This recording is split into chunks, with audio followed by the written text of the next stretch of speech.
नमस्कार दोस्तों, स्वागत है आपका सागर उत्सव अकेडमी में। आज हम एक्सरसाइज 4.1 का क्वेश्चन नंबर सेकंड का फोर्थ पढ़ेंगे। क्वेश्चन नंबर सेकंड के फोर्थ में एक रेलगाड़ी 480 किलोमीटर की दूरी समान चाल से तय करती है।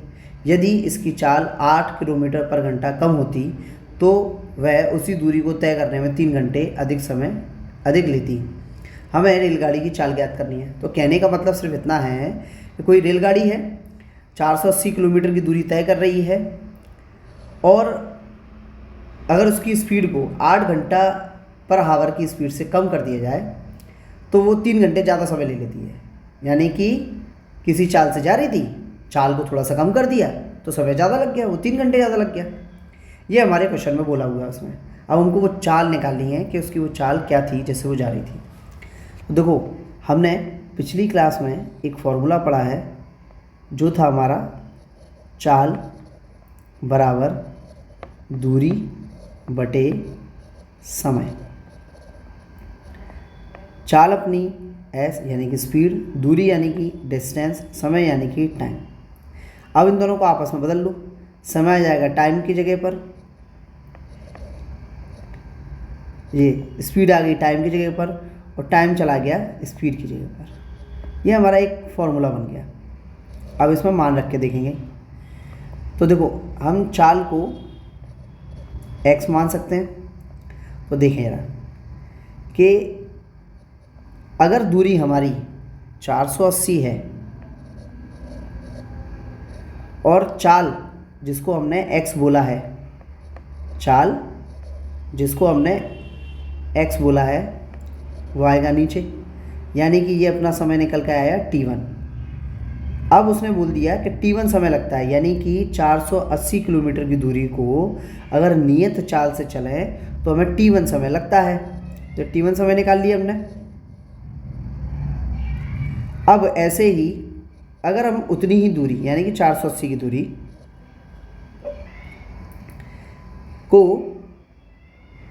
चल तो रहे हैं लेकिन स्पीड में 8 किलोमीटर पर घंटा की चाल कम कर दी जाए तो हमें समय t2 लगता है। तो ये हमने t2 मान लिया। अब होता क्या है, होता यह है कि न्यू वाले टाइम में से ओल्ड वाला टाइम माइनस करते हैं। तो न्यू वाला टाइम हमारा क्या है, t2, और ओल्ड वाला टाइम हमारा t1 है। और इन दोनों को घटाने पर हमारा कितना आ रहा है, 3। बस यही कॉन्सेप्ट हमें क्वेश्चन में फॉलो करना है। इतनी बात आपको समझ में आ गई है ना। आप क्वेश्चन में बढ़ते हैं तो सबसे पहले लिख लेते हैं हम। तो हमने माना रेल की चाल x किलोमीटर पर घंटा है। अब यहाँ पर पहले हम पुरानी वाली चाल देख लें। तो जैसे कि हमने बनाई थी पुरानी चाल, तो क्या थी कि t1 बराबर हमारा निकल के आएगा 480 किलोमीटर की दूरी और नियत चाल। इसी प्रकार हमारी t2 चाल यानी कि t2 जो हमें निकालना है समय, पहला वाला समय निकल आया, दूसरा वाला समय ये है हमारा t2। तो दूरी तो उतनी ही है जैसे हमने इसमें निकाली थी, दूरी तो उतनी ही है लेकिन चाल जो है वो 8 किलोमीटर पर घंटे की स्पीड से कम हो गई है। अब हमने जैसे कि फॉर्मूला बनाया था अपना कि भाई t2 में से t1 को अगर माइनस करेंगे तो 3 घंटे ज़्यादा समय लगेंगे। और t2 हमारा क्या है कि t2 हमारा है 480 बटे x माइनस 8 माइनस 480 बटे x बराबर 3। ये हमने बनाया है ना।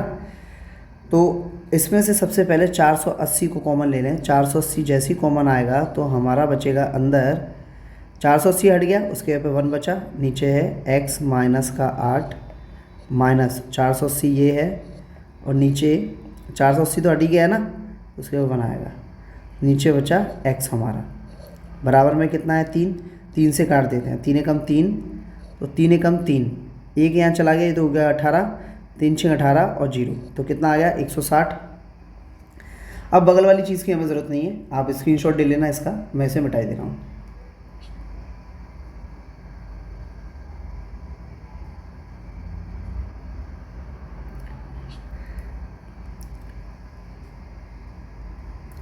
अब ये हमने इसे मिटा दिया। अब इसके आगे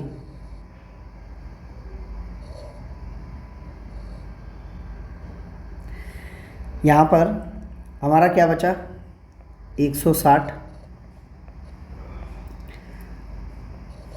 अंदर दोनों संख्याएं हैं, दोनों का जब एलसीएम लेंगे तो वो आएगा। देखो क्या होता है कि जब इस तरह का एलसीएम हो तो उसमें जब दो अलग अलग संख्याएं हों तो दोनों को गुणा करके लेते हैं, x माइनस 8 और x, यानी कि ब्रैकेट का मतलब ही गुणा होता है।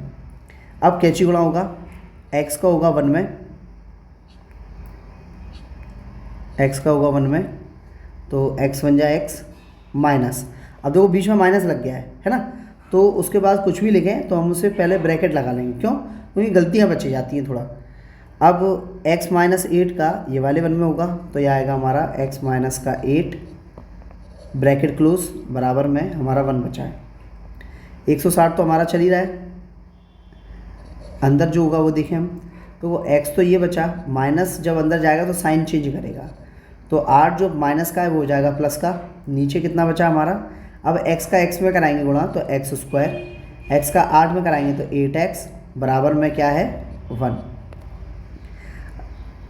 ये x से ये वाला x गया, एक माइनस का एक प्लस का, दोनों चले गए। अब 160 का 8 में गुणा करेंगे तो देखो 0 का तो 0 आ जाएगा, 8 का किया 6 में तो 8 छिंग 48, 48 का 8 और बचा 4 हासिल, 8 एकम 8, 8 और 4 12, यानी कि 1280 आ गया। नीचे बचा हमारा x स्क्वायर माइनस का 8x और बराबर में 1 है, 1 के नीचे हम 1 मान सकते हैं, क्रॉस मल्टीप्लाई करा दें तो जब इसका इसमें करेंगे और इसका इसमें, चलो 1 का जब इसमें किया तो आया हमारा x स्क्वायर माइनस का 8x और 1 का और नीचे वाले 1 का ऊपर 1280 में किया तो आया 1280। इतनी चीज़ आ गई हमारी। अब ये काफ़ी बड़ा बड़ा हो गया, थोड़ा सा छोटा कर लें, इसे जगह की ज़रूरत पड़ेगी। अब ये छोटा करने के बाद हमें इतनी जगह मिल गई है। अब देखते हैं इसमें, तो 1280 को हम इधर लाएंगे तो ये बन जाएगा हमारा x स्क्वायर माइनस का 8x माइनस का 1280 और बराबर में कुछ नहीं बचा तो 0, यानी कि